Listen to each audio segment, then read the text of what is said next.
Erik Erikson was born in Frankfurt, Germany in 1902. He was an artist and teacher who became interested in psychology when he met Anna Freud.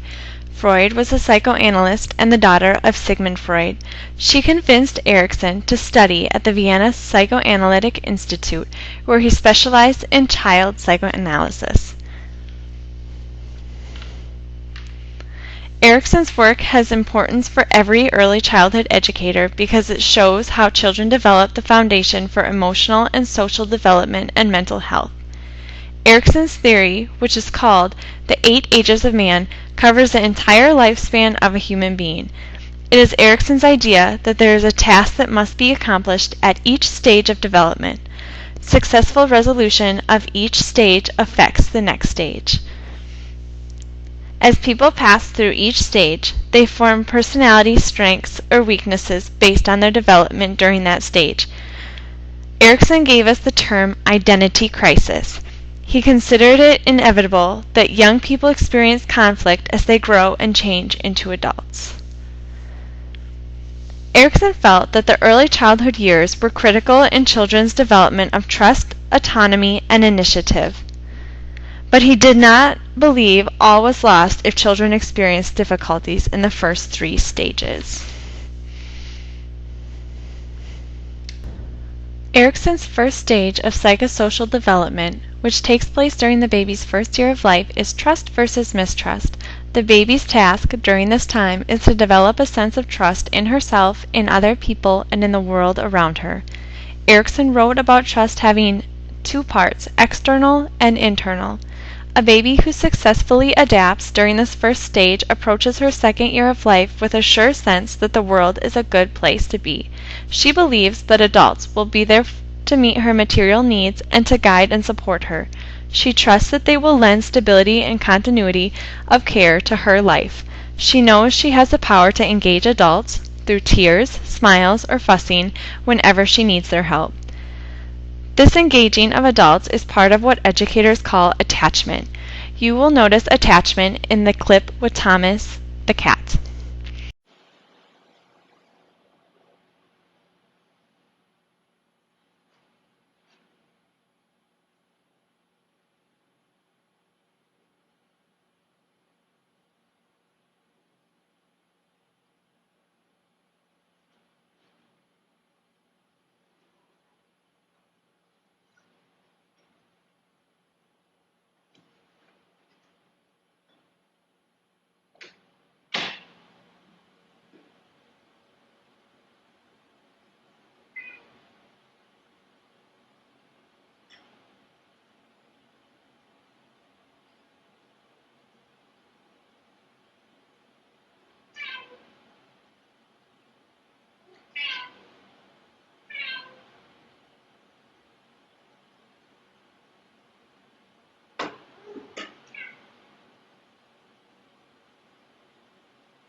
Erikson's second stage of psychosocial development, which takes place during the child's second and third year of life, is autonomy versus shame and doubt.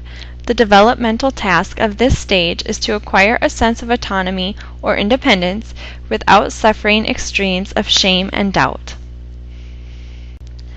This is my niece Emma. According to her age, she falls within Erikson's second stage of psychosocial development.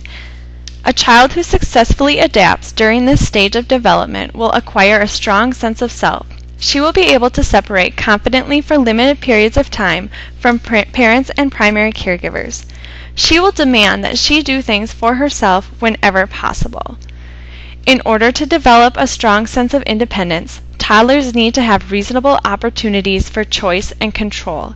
At the same time, they need consistent, firm, reassuring limits set by caring adults. The third stage of Erikson's theory is initiative versus guilt. The developmental task of this stage is to acquire a sense of purpose. You'll notice in this next clip, Buddy the elf is struggling finding his purpose as an elf. Off the pace. Why don't you just say it? I'm the worst toy maker in the world. I'm a cotton-headed ninny-muggins.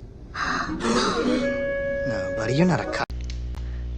Just like Elle Woods in Legally Blonde, Erikson describes the child of this age as energetic and ready to learn. Children who have negotiated their second stage successfully have established their autonomy, so they act less for the sake of individual control and more to get things done. To support children's development of initiative in this third stage, Erikson says to encourage children to be as independent as possible. Focus on gains as children practice new skills, not on the mistakes they make along the way. Set expectations that are in line with children's individual abilities. Focus curriculum on real things and on doing. Erikson's later years were devoted to exploring the ways adults can continue to live meaningful and productive lives in their old age. He continued to work on development issues until he died at the age of 92 in 1994.